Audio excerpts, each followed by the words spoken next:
Soy el presidente de la Sociedad de Escritores de Morelos y pues me toca presentar este acto dentro de nuestro ciclo que llamamos Letras en Vivo, que hemos presentado en la sociedad desde el año 2000.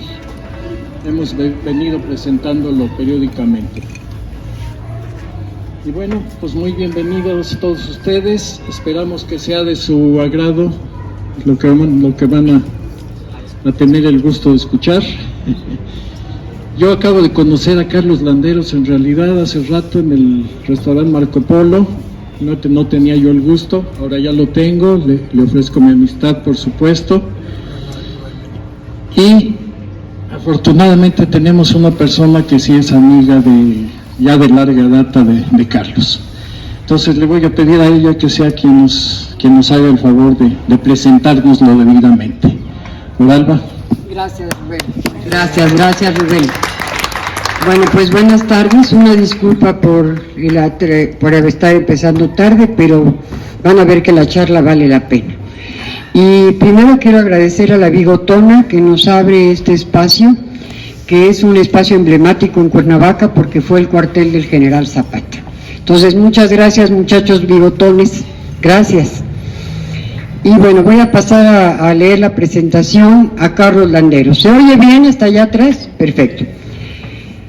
Es un honor para la Sociedad de Escritores de Morelos, dentro de su programa Letras Vivas, recibir al cronista, periodista y escritor Carlos Landeros, autor de una veintena de libros, en donde destaca su maestría en la entrevista, género que apareció en 1886 y que Carlos practica desde muy joven, primero en el periódico El Día, después en Excelsior, Capital, Siempre, entre otros.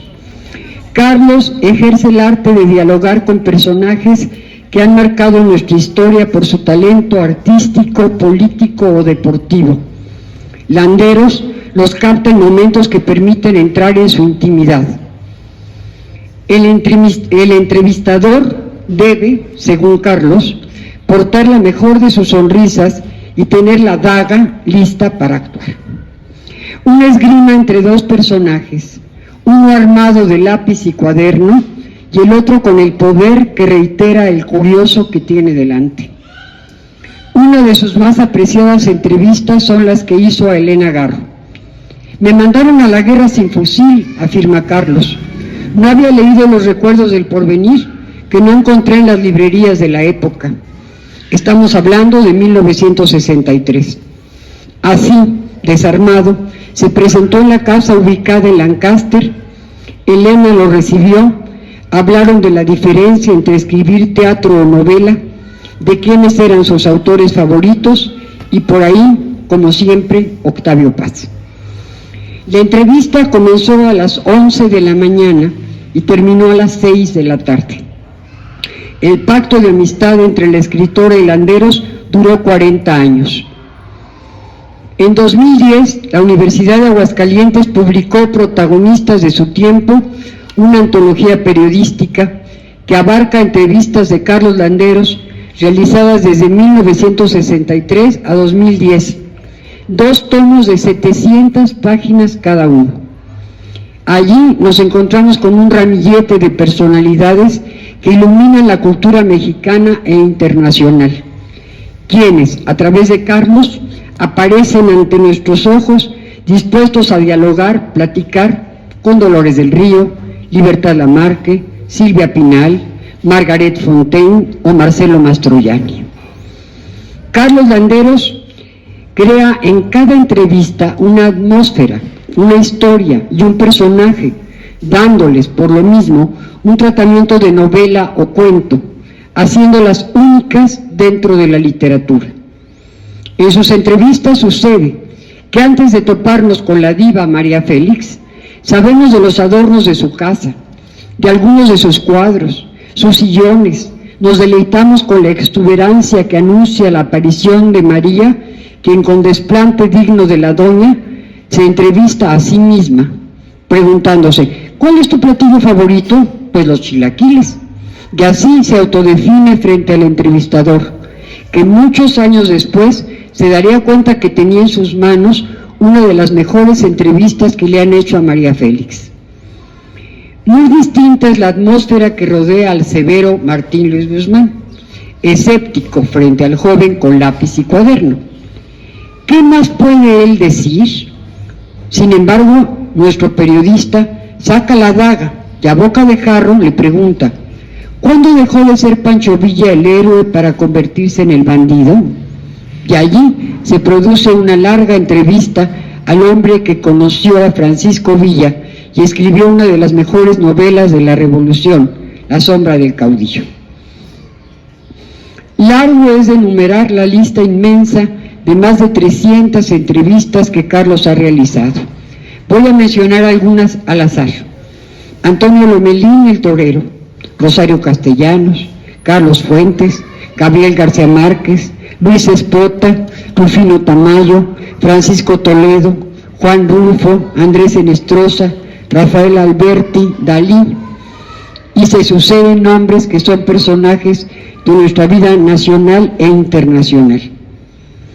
Carlos Landeros ha incursionado además en el género del cuento, por ejemplo con su libro Las golondrinas se fueron también, de 2019, en novelas como El desamor, de 1986, en ensayos como Grandeza y decadencia de la fiesta brava, de 2016, y desde luego en el periodismo. Su versatilidad en las letras hace de sus entrevistas un deleite para el lector. Su último libro publicado, hay dos más, que ya ayer me dijo que ya están listos para publicarse, se llama Los Irrepetibles, escritores que dejaron huella.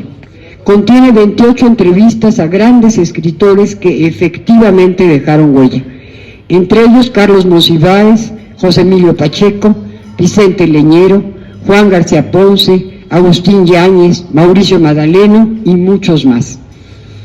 Hoy nos hemos reunido para escuchar de viva voz de Carlos Landeros su mirada de amigo y admirador de Elena Garro, a quien entrevistó en varias ocasiones en la Ciudad de México, España, París y en Cuernavaca. Cada una de estas pláticas sabrosas e inteligentes están ambientadas en distintos escenarios en los que se dieron sus encuentros literarios, amistosos, entrañables. Carlos, como literato, nos da pinceladas de su amiga. Sabemos de su abrigo de camello, de sus vestidos elegantes a pesar de haber pasado hambre y miseria por su exilio forzoso por los acontecimientos del 68. Todo un tema que atraviesa a Elena y a la chata, su hija, y que Carlos comparte con asombro y afecto. Para terminar y dejarlos con nuestro invitado, no quiero dejar de señalar que una de las características más sobresalientes de Carlos Landeros es su generosidad para los amigos que los visitamos en su hermosa casa de Cuernavaca, espacio de buen comer y beber, pero sobre todo de interesantes charlas. En ellas aparecen sus dotes de diplomático, ya que fue ministro consejero de la Embajada Mexicana en Nueva York y también tuvo un puesto diplomático en Londres. Y es un viajero incansable de todo el mundo. De allí que sus pláticas estén llenas de anécdotas e intercaladas con humor, muchas veces negro, y canciones que inserta en sus narraciones, porque él se las sabe de todas. Es como el cancionero Picot. Por todo ello, apreciamos mucho compartir con Carlos Landeros su mirada a la gran escritora Elena Garro, que recordamos forma parte también de la cultura cuernavaquense. Aquí vivió y murió el 22 de agosto de 1998. Los dejo a ustedes con Carlos Landeros.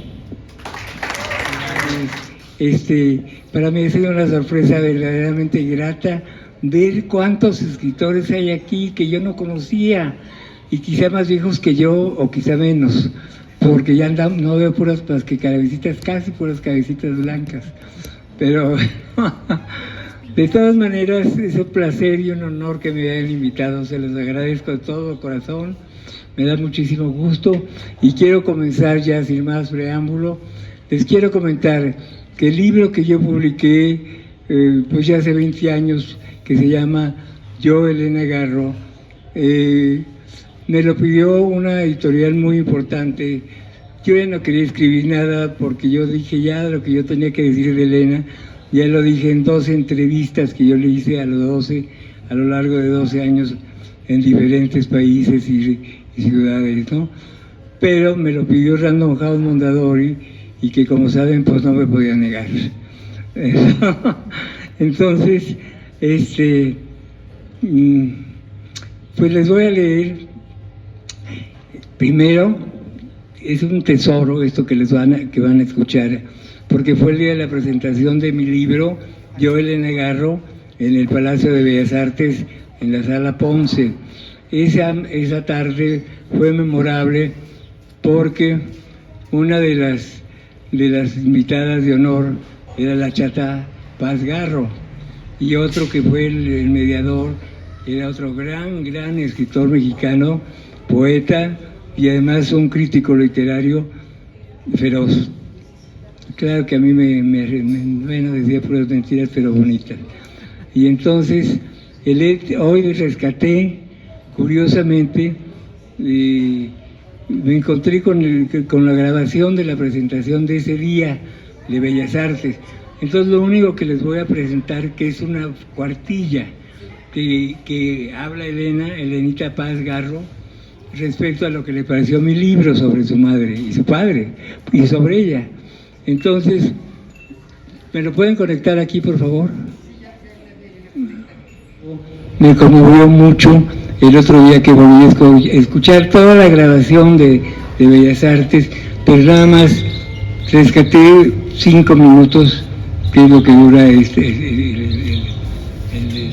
de la Chata, y habla también de Manuel Carvalho. Entonces, después de eso, yo pensaba, tenía varias dudas, porque tampoco los quiero aburrir, pero finalmente, si se han tomado realmente la molestia de invitarme, yo pienso que lo que más conviene en honor a la memoria de Elena Garro, y creo que es lo que más vale la pena de que yo he escrito sobre ella, es una carta imaginaria que supuestamente me escribe Elena Garro 10 años después de muerta. Este es un género literario, sería una epístola, pero en realidad es un ensayo, que más que ensayo es una autobiografía imaginaria de Elena Garro, porque Elena Garro aparentemente es la que está hablando, soy yo el que escribió esa es su biografía.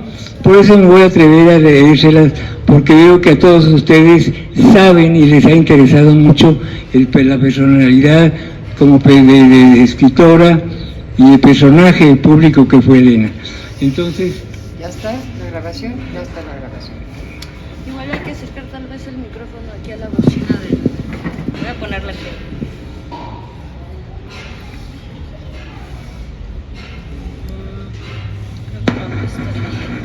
Esta noche vamos a hacer algo que no se hace frecuentemente en México. Que un autor tenga presente a uno de sus entrevistados. Carlos estará al lado de Elena Garro, de Elena Paz Garro. La entrevistó cuando esta chatita impertinente entonces, ya no ahora. Teníamos 20 y tantos años, ahora tiene unos poquitos más. Y Carlos era un poco más joven, Carlos también pudo ser más joven.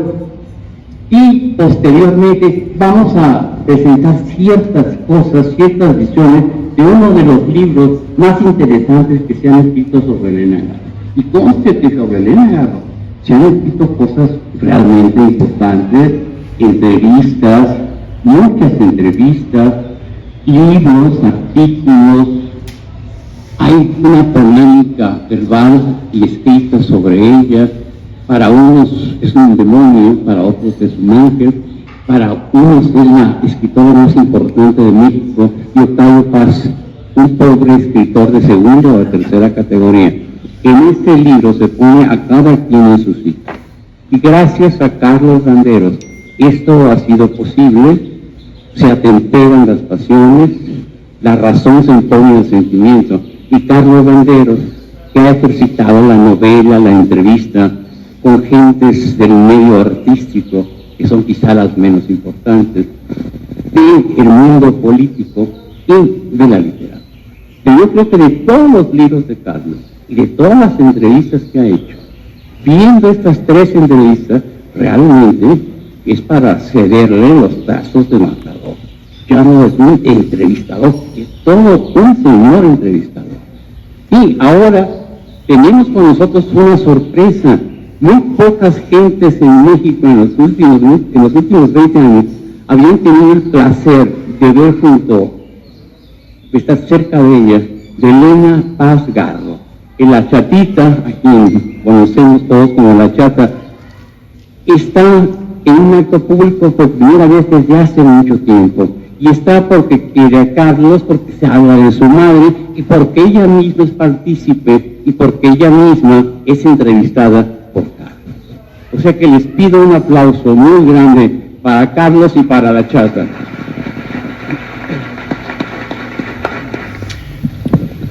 Lo voy a leer como si fuera ella, ¿no?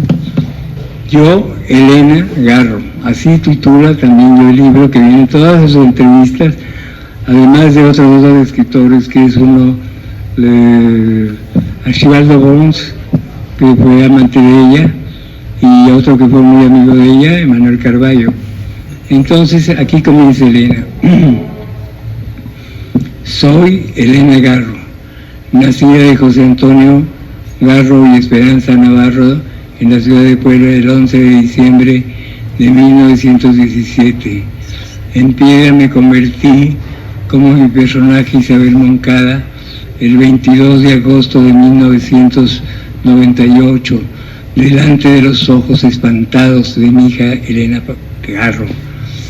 Paz Garro, causé la desdicha de mi marido Octavio Paz, al igual que él causó la mía. No quise escuchar los consejos de mi padre, quien sabiamente me advirtió de no casarme, porque creía que no era el hombre indicado para mí.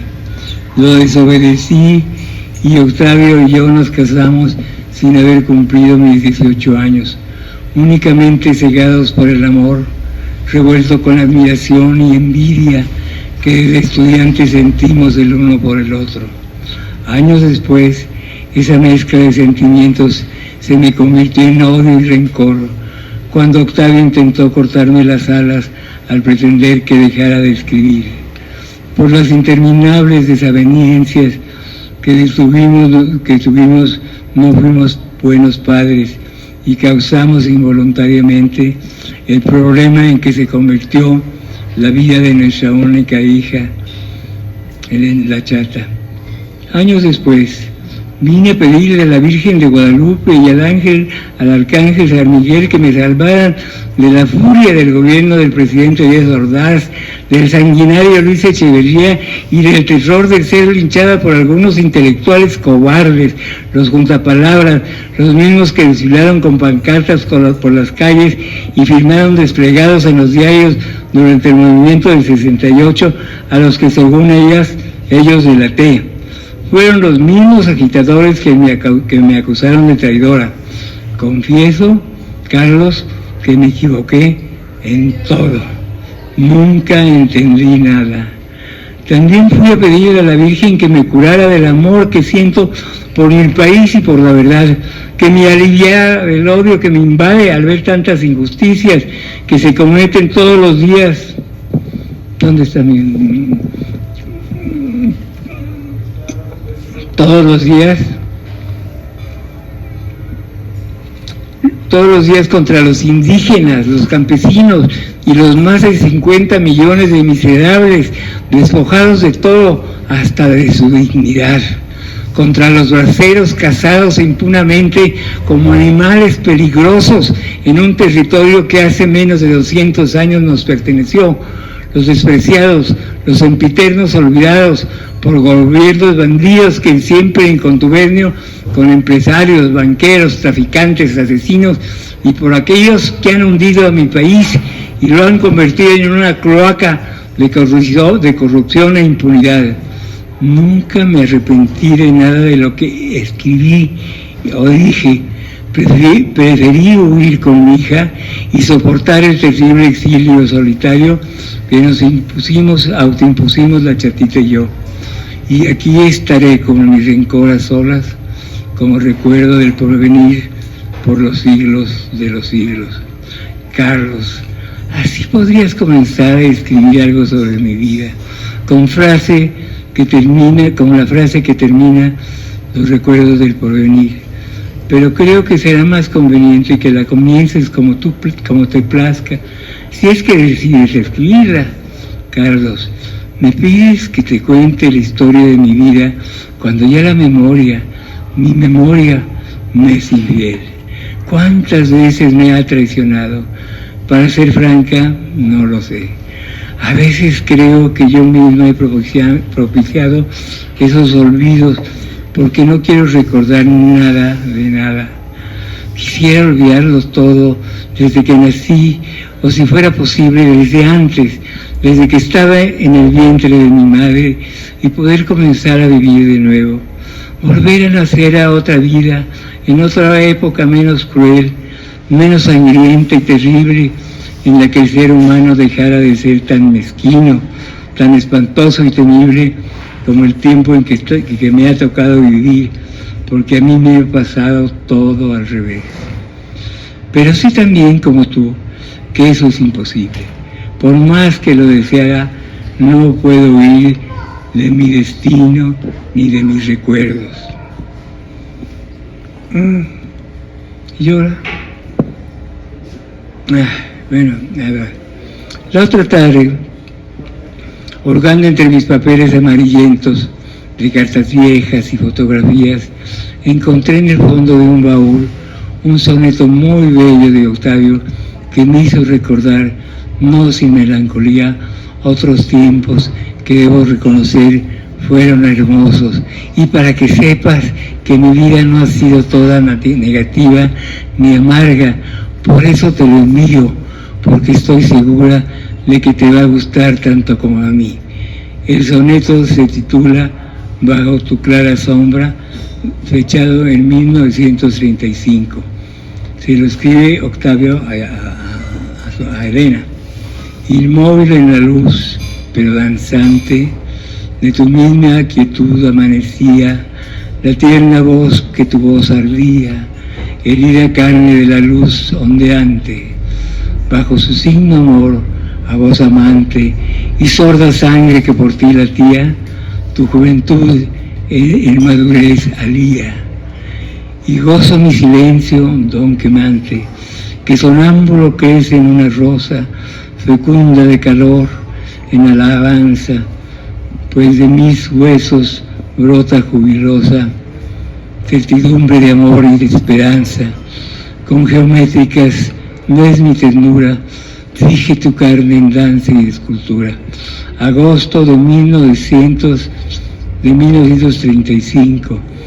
Lo firma H. Octavio, escribe Elena con H, y le pone de posdata: el soneto llegará justo a tiempo, la carta retrasada, mi corazón adelantado, tú, inmóvil, te ama tu Octavio. ¿Verdad que es bello? Me hubiera encantado que la relación con Octavio siempre hubiera sido así, desgraciadamente no lo fue.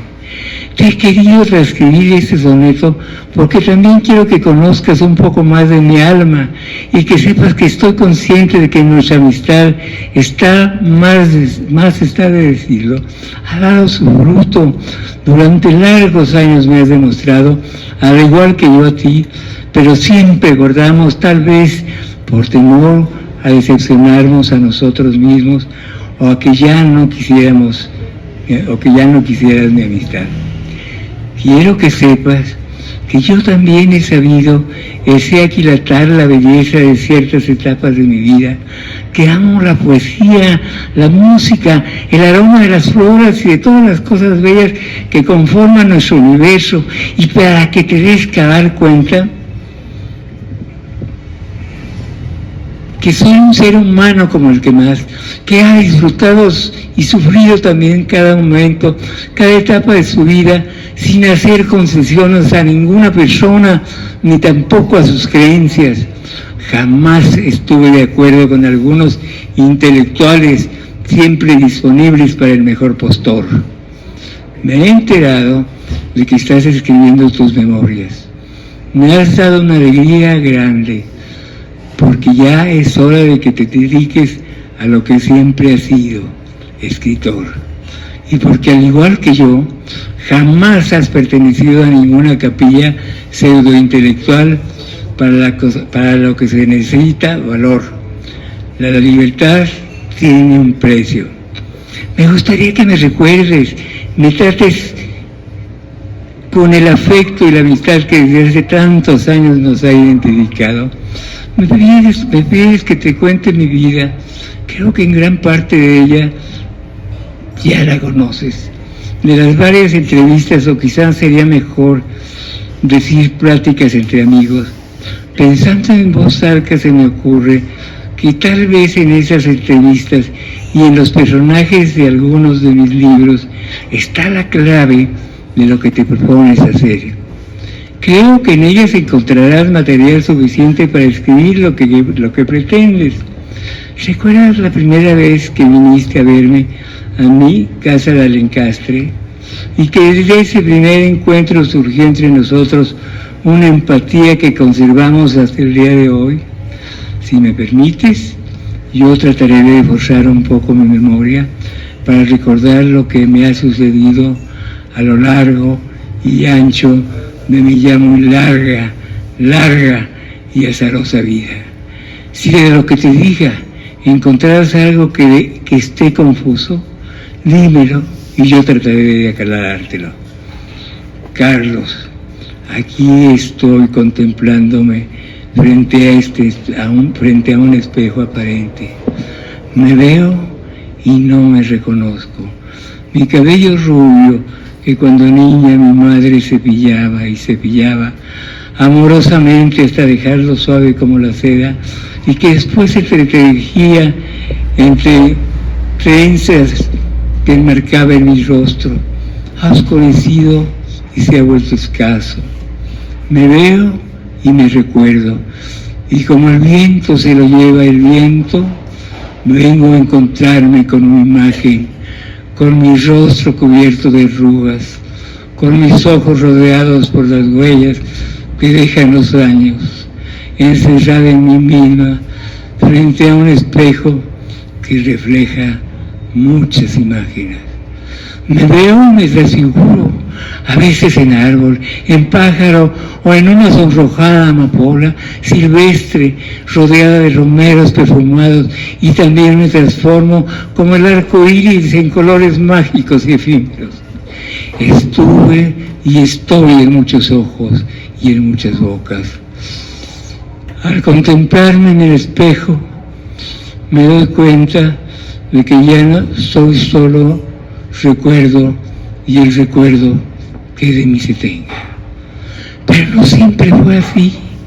Durante años me decían que yo era una niña bonita y muy traviesa y una adolescente hermosa.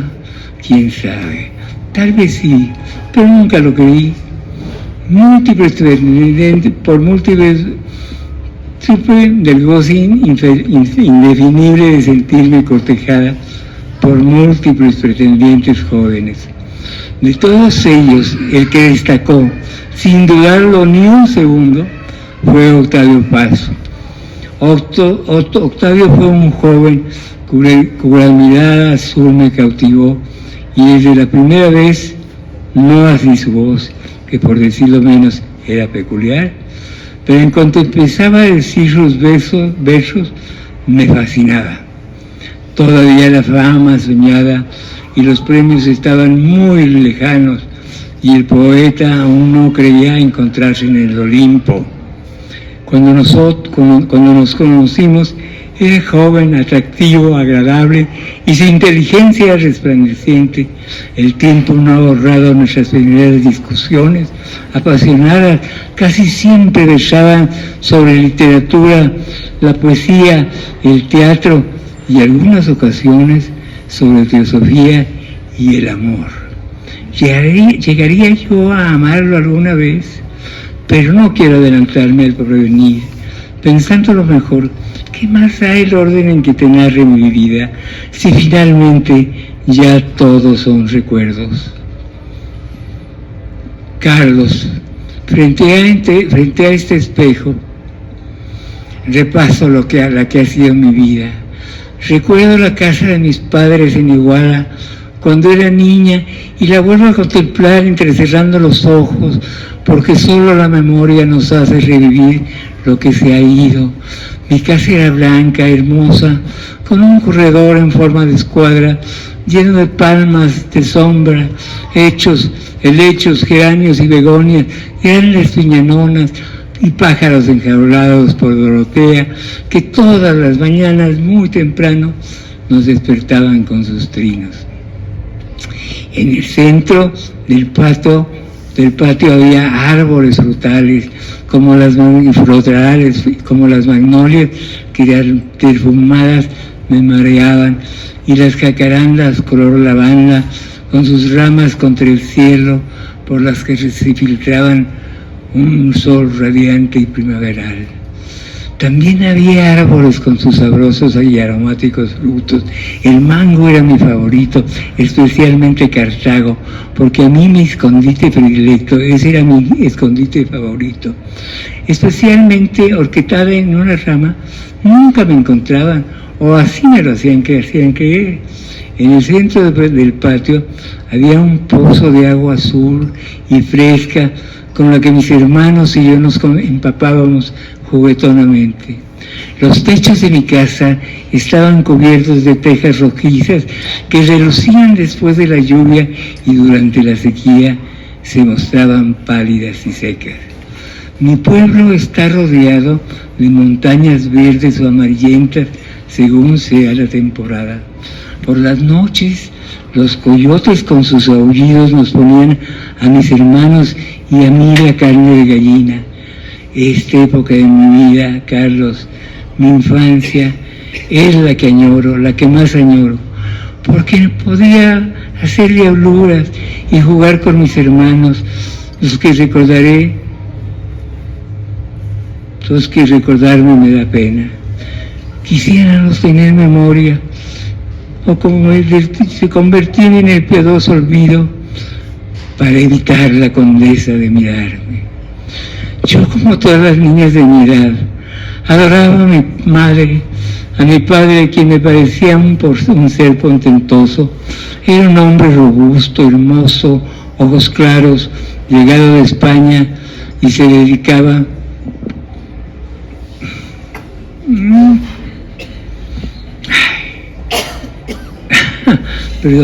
al negocio de las telas. Era un hombre inteligente, con cierta cultura, y que me conocía mejor que yo misma. Él fue quien años más tarde me aconsejó no casarme, porque sabía de mi carácter libérrimo y estaba convencido de que yo debería hacer carrera, es decir, estudiar y escribir. ¿Por qué no le hice caso? No lo sé. ¿Y qué decir de mi inolvidable tío Boni, el hermano de mi padre? Era un ser lleno de ternura y comprensión. Él fue quien me introdujo en el intríngulis de las raíces griegas y latinas y de los clásicos griegos que me han servido a lo largo de mi vida al conocer con rigor el origen y el significado de las palabras. Siempre los recuerdo con cariño y agradecimiento. A mi querida mamá Esperanza, quien nació en Chihuahua, Pelancha, Pera, Perita, como solían decirle con cariño a nuestros parientes y amigos de la casa. Siempre la recordaré ensimismada en sus libros. Su amor por la lectura fue una herencia invaluable para mí, porque la consideraba indispensable, la consideraba indispensable para saciar mi curiosidad de niña adolescente. Mamá, ¿has visto a Elena? Déjala, es muy mala. Está escondida, tonto. No, mamá, tiene poder, repite mi hermano Albano, mientras yo los observo desde lo alto de mi árbol, entre divertida y temerosa. Ay, cuánto extraño a mis hermanos. Si pudiera regresar el tiempo.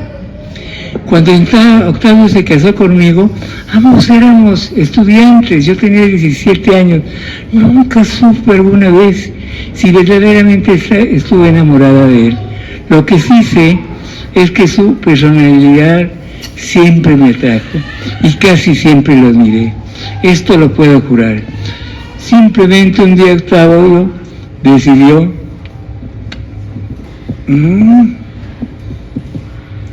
que debíamos casarnos y sin más nos fuimos al registro civil.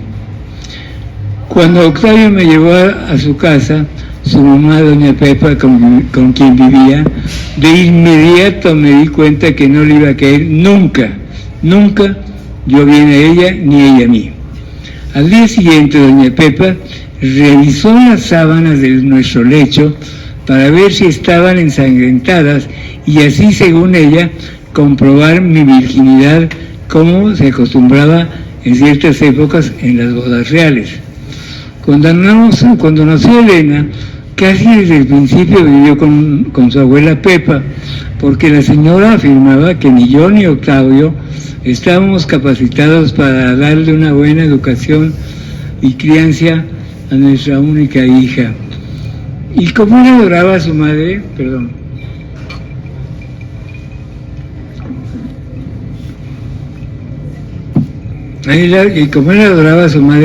no me quedó más remedio que doblegarme. Hasta años después logré rescatar a la chatita y tenerla con nosotros. Octavio y yo tuvimos épocas en que nos divertimos mucho. Era otro México.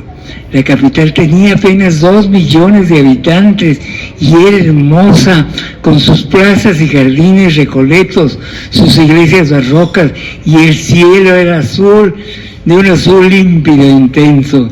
Los crepúsculos incendiaban el cielo de rojos y naranjas, y por las noches refulgían allá en las alturas las estrellas. Yo me quedaba embelesada al contemplarlas, mientras el viento fresco de la sierra del Ajusco acariciaba mi cara y hacía revolotear mi pelo. Éramos solamente 20 millones de mexicanos, los que habitábamos nuestro hermoso país, Carlos, y la gente era buena. ¿Quieres saber algo que para mí siempre fue muy importante?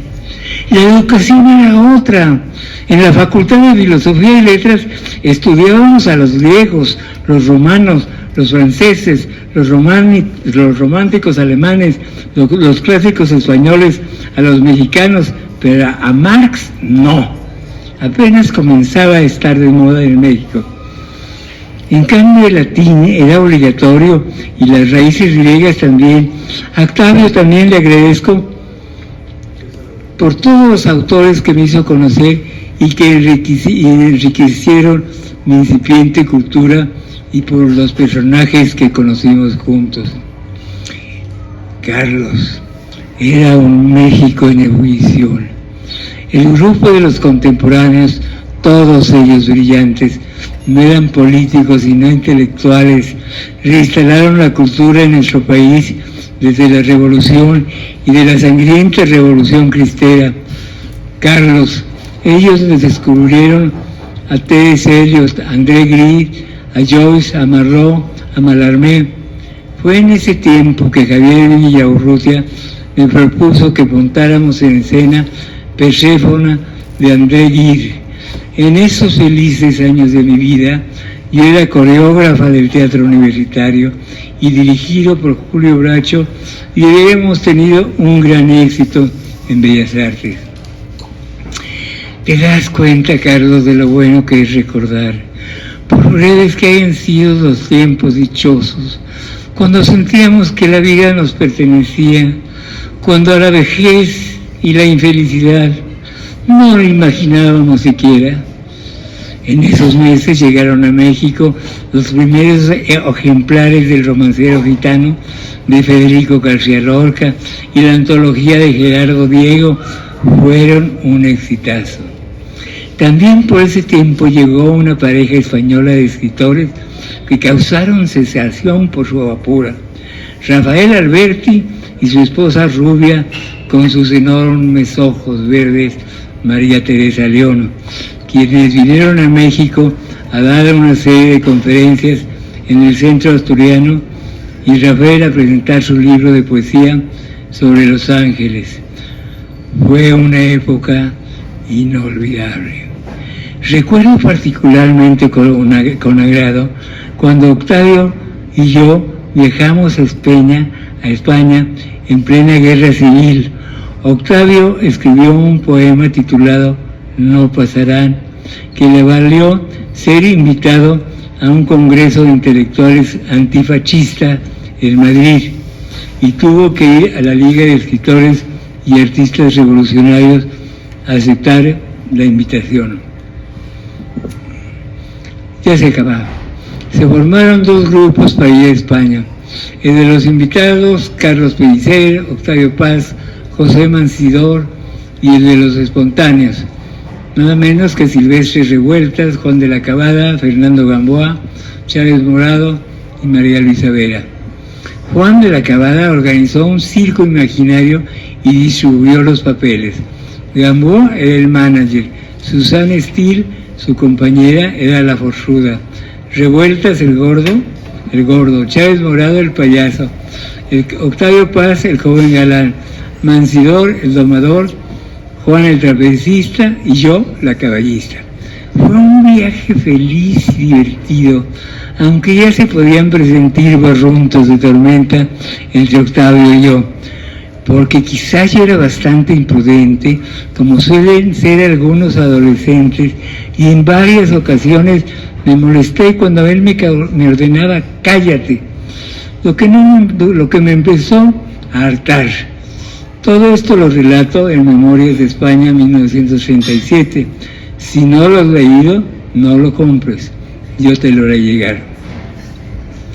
Durante ese viaje, Octavio y yo conocimos a muchos personajes, algunos de ellos increíbles, como María Zambrano, y la mejor, quizá mejor que si fuera la discípula de Ortega y Gasset, al gran poeta Vicente Huidobro, a Pablo Neruda, que lo detestaba, a André Marlot, cuya mirada inteligente sentía que me traspasaba, a Julien Benda y a Ilia Ehrenburg, y a tantos intelectuales y artistas que habíamos llegado de diferentes países en apoyo a la recién creada y desafortunadamente efímera República Española.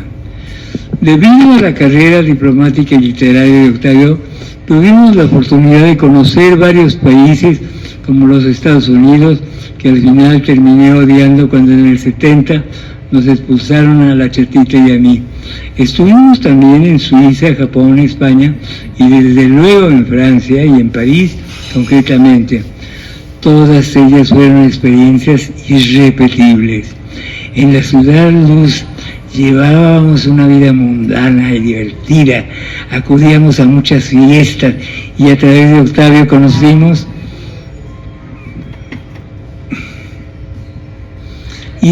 personas interesantísimas. Era la época en que París era una fiesta, título del libro de un relato de Hemingway, como ustedes saben. Y algunos de los modistas de la alta costura de moda, como Dioro Balenciaga, me prestaban algunas de sus creaciones para que yo las luciera en cenas y cócteles a los que asistíamos, Octavio y yo. Y en otras ocasiones, cuando Octavio no se encontraba en París o tenía algún compromiso, iba sola. Los modistas decían que yo tenía talla de modelo, porque siempre he sido muy delgada y coqueta.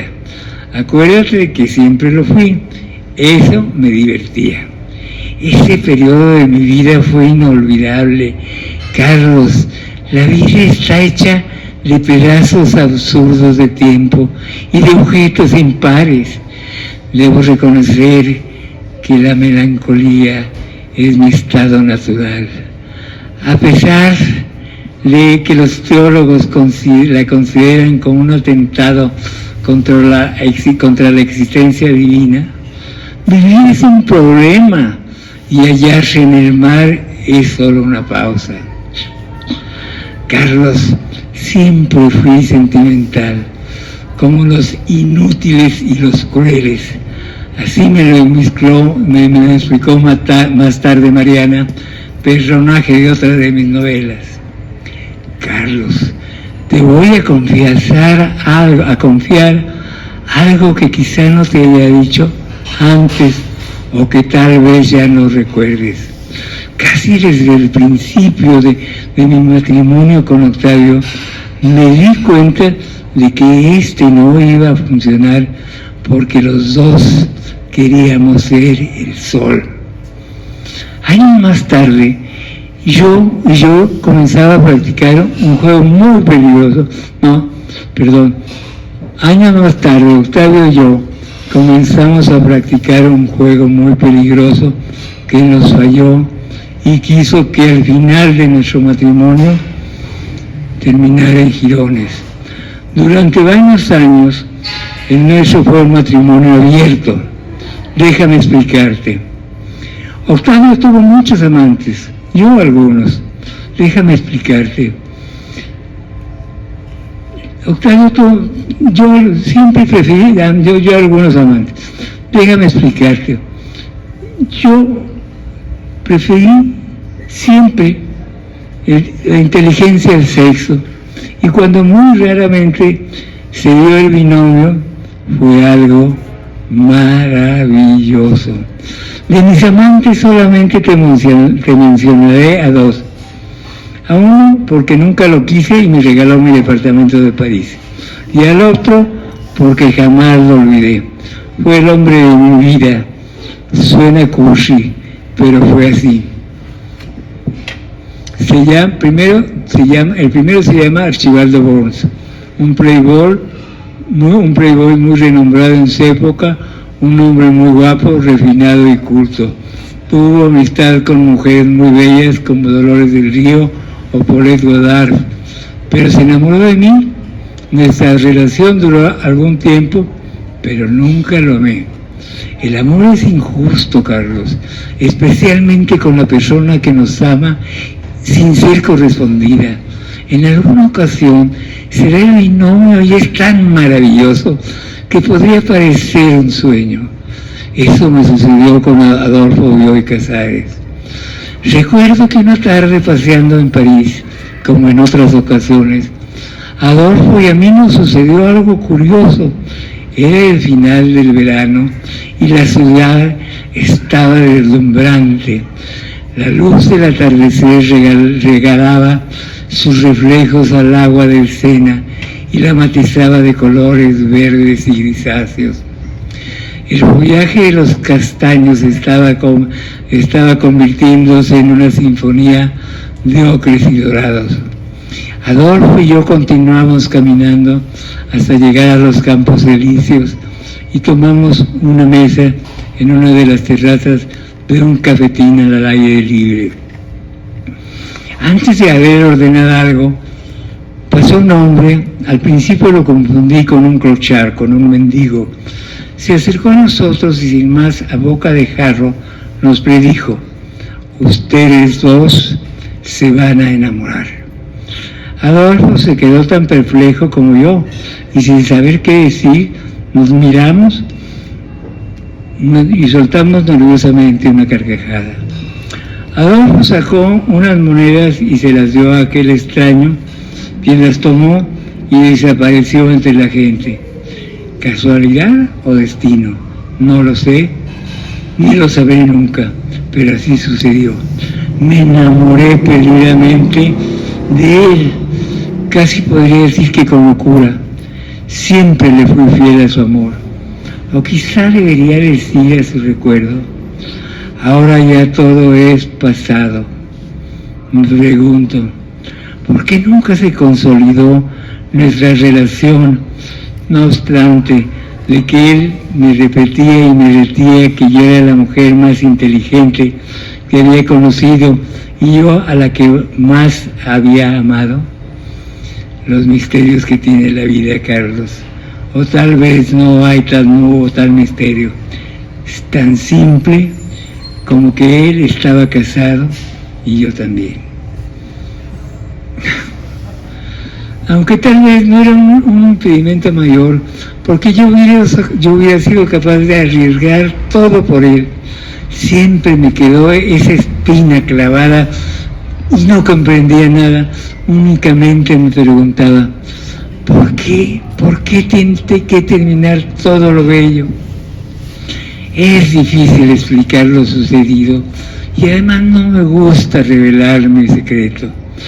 Carlos, ¿no sabes que el amor redime todos los pecados? Otro aspecto curioso de las relaciones que tuve con Archibaldo y Adolfo fue lo bien que se llevó con Octavio, con mis amigos, especialmente con Bioy Casares, aun cuando nuestra relación ya se había diluido, ellos continuaron siendo amigos. Yo nunca lo olvidé, nunca olvidé su recuerdo, porque así me nació, porque así lo quise. El amor es un misterio muy grande e incomprensible y continuará siéndolo por los siglos de los siglos. Ahora que los años se han alejado velozmente, de vez en cuando me he preguntado, ¿por qué mi matrimonio con Octavio duró tantos años? Probablemente por razones diplomáticas. En ese tiempo el divorcio no estaba bien visto o tal vez no convenía a su carrera. Pasaron los años y nuestro matrimonio se derrumbó con gran estrépito en 1962. Y unos años después, durante el 68, mi mundo se acabó irremediablemente. Se me vino encima como una mole de granito. Creí que no sobreviviríamos ni la chatita ni yo. En ese año me vi envuelta en algo peor que una pesadilla, porque del sueño despiertas, de la realidad no. Arruinó mi vida para siempre. Ya te conté mi versión en la entrevista que tuvimos en Madrid en 68.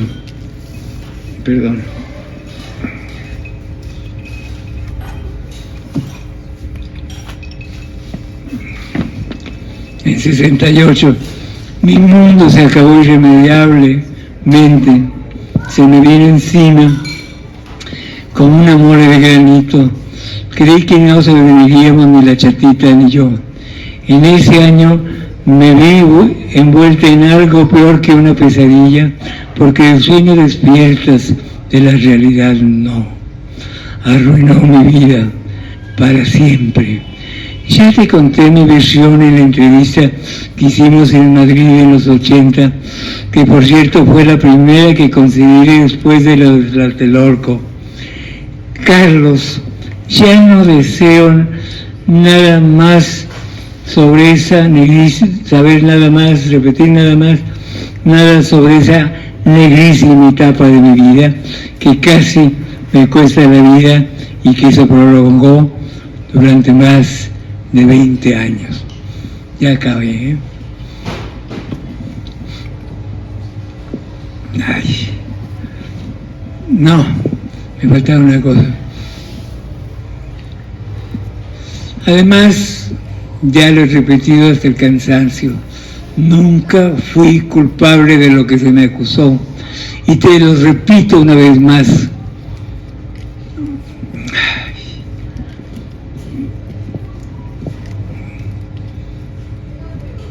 No. Y te lo repito una vez más con todo el cariño que te tengo, soy inocente. Los medios de comunicación, específicamente la prensa, se ensañó conmigo y con la chata. En términos muy generales, lo que lees en los diarios no corresponde en absoluto a la realidad.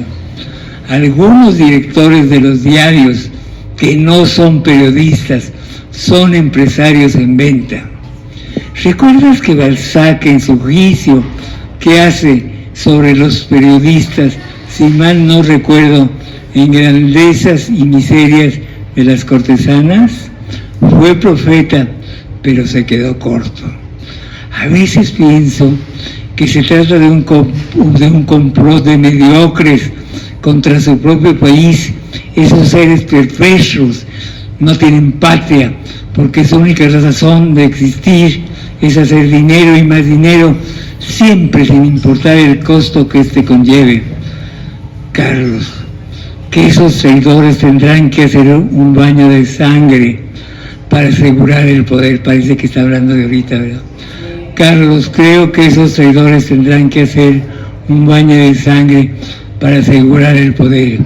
Un baño de sangre gigantesco en el que nos ahogaremos todos. ¡Qué cosa tan terrible!